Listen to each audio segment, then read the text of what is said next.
saludo y bienvenidos de nuevo a nuestro canal de revisores y tributarios de Antioquia. Qué rico tenerte, Gloria Cecilia, por acá. Igualmente, lo mismo digo, igualmente un saludo para todos nuestros suscriptores, bienvenidos a nuestro canal y a este pequeño diálogo que vamos a tener.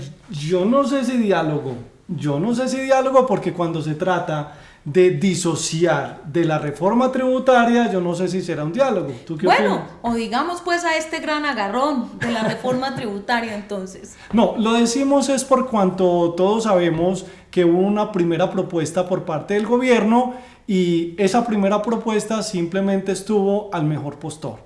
Nuestro ministro de Hacienda lo único que dijo es: quien considere que deben de hacerse algunos cambios, pues informe qué quieren, pero proponga también qué recaudo va a hacer.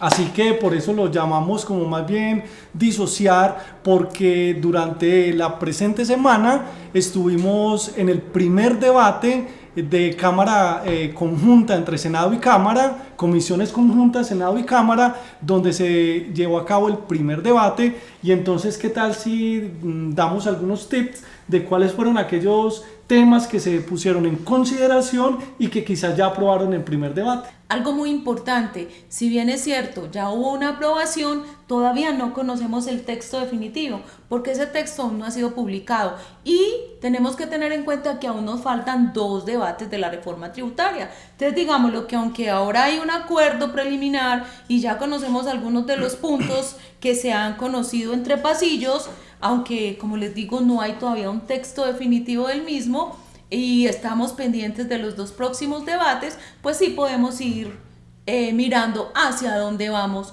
con esta primera aprobación. Claro, así que cuando tengamos esos textos de forma oficial, pues entonces se los estaremos compartiendo y de igual forma estaremos por acá haciendo nuestros comentarios al respecto. Así que sin más preámbulo, empecemos entonces cuáles van a ser esos efectos de lo que ya se aprobó en primer debate de la reforma tributaria. ¿Y qué te parece que la tarifa del impuesto de renta en el caso de las sociedades continúa a tarifa del 35%?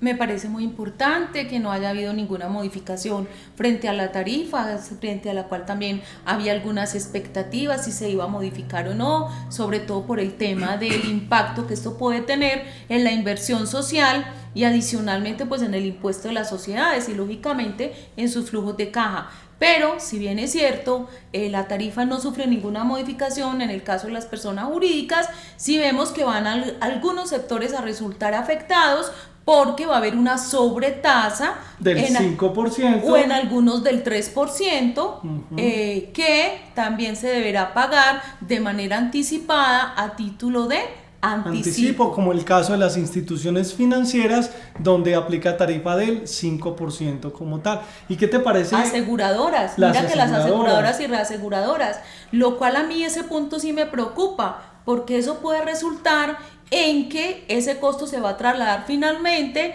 al usuario final. Es decir, nosotros que somos los que adquirimos las pólizas, muy probablemente a partir del 2023 estas pólizas nos van a resultar mucho más costosas porque con absoluta seguridad ese mayor valor de impuesto se puede estar transfiriendo en el precio final de las mismas. Claro, se ha dicho técnicamente que el impuesto de renta no es un impuesto trasladable, pero no obstante, pues eso va a impactar las utilidades de este tipo de entidades y claro, ellos pueden incrementar ese precio de venta y el consumidor final se verá afectado.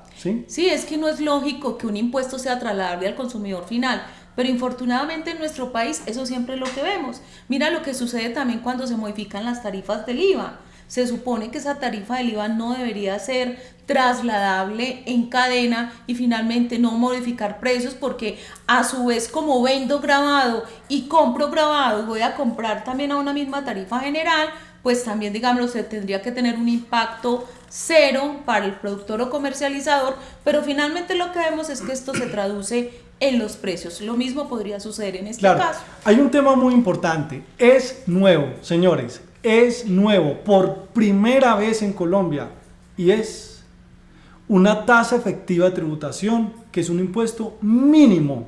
¿Y sabes de cuánto es la tarifa? Sí, claro, del 15%. Y me preocupa demasiado esa tarifa mínima de tributación.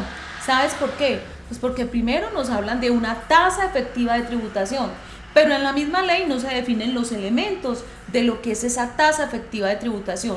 Si nosotros retomamos lo que ha sido tradicionalmente la doctrina y la jurisprudencia e igual criterios de algunos tributaristas sobre lo que debe entenderse por la tasa efectiva de tributación, pues siempre hemos dicho que es el valor del gasto de impuesto con respecto a la utilidad antes de impuesto, es decir, lo que efectivamente la sociedad está pagando. Es decir, es dividir el impuesto dividido sobre esa utilidad fiscal como antes tal. De impuestos. Antes de impuestos, ahí tendríamos esa tasa efectiva de tributación.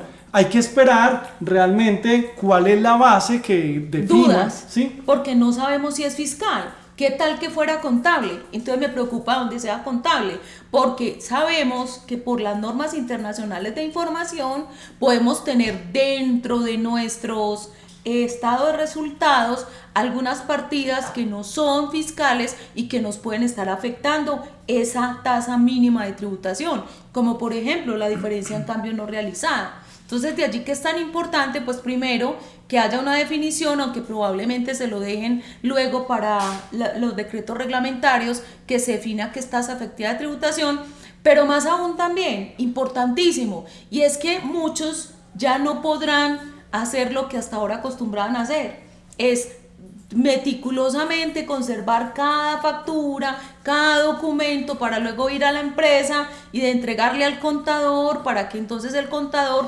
registre el gasto, porque probablemente ya de nada nos va a servir ante esta tasa mínima de tributación. Sí, así que esperemos al final en el segundo debate y tercero cómo prospera este artículo con respecto a ese impuesto mínimo como tal, ¿sí? Ahora, ¿qué te parece en el caso de los dividendos?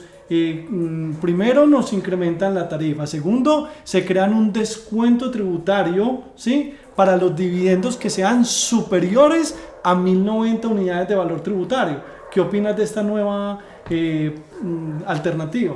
Bueno, sabemos que este tema de los dividendos quizás ha sido uno de los que más polémica ha generado a lo largo de esta propuesta de reforma tributaria del presidente Petro.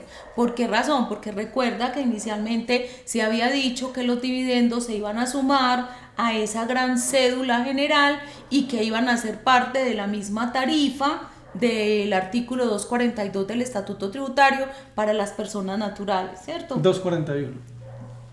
241. Sí, del artículo 241. 241, sí, tiene razón. ¿Qué significa el efecto? Significa que los dividendos se van a liquidar de forma independiente como si fuera una renta cedular, dividendos, pero al final se van a sumar con el resto de la cédula general, es decir, en el caso de las personas naturales, de la cédula de rentas laborales y de pensiones, sumada a las rentas de honorarios y servicios, a las rentas no laborales y las rentas de capital. Y ahora se suma la de los dividendos. Recuerden que hasta el año 2021 se liquidaba, incluido hasta el 2022, se liquida de forma independiente con tarifas independientes. Ya lo nuevo, lo que se propone en la reforma tributaria es incluirlo dentro de la cédula general y me van a sumar. Pero ¿qué es lo que pasa? Que allí me crean la figura del descuento tributario. Doctora, ¿en qué consiste? Muy importante, pero mira, hay dos rangos. Un primer rango que va de 0 a 1090 VTs, que tendría una tarifa del 0%, no, y otro rango que sería para aquellos dividendos superiores a 1090 VT, y esta tendría una tarifa marginal del 19%.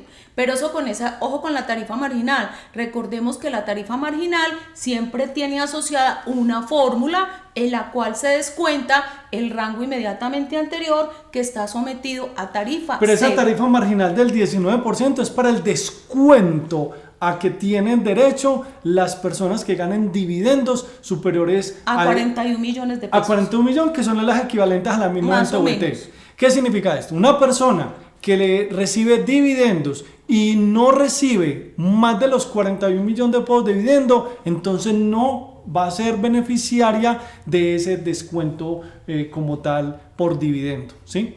Así que eso es también importante, algo nuevo. Retención en la fuente. Del 20%. Sí, porque sería del 20%, ya no como lo manejamos hasta ahora, que entonces lo que hacemos es el cálculo del impuesto y ese mismo impuesto se retiene en la fuente sobre el mismo valor del impuesto. Sí, aquí nos están incrementando esa tasa de vivienda. Y ya como para que terminemos con respecto a este tema del impuesto de renta y en otra oportunidad retomaremos otros impuestos, ¿qué te parece el nuevo cambio sustancial, fundamental con respecto a lo que es el régimen simple de tributación?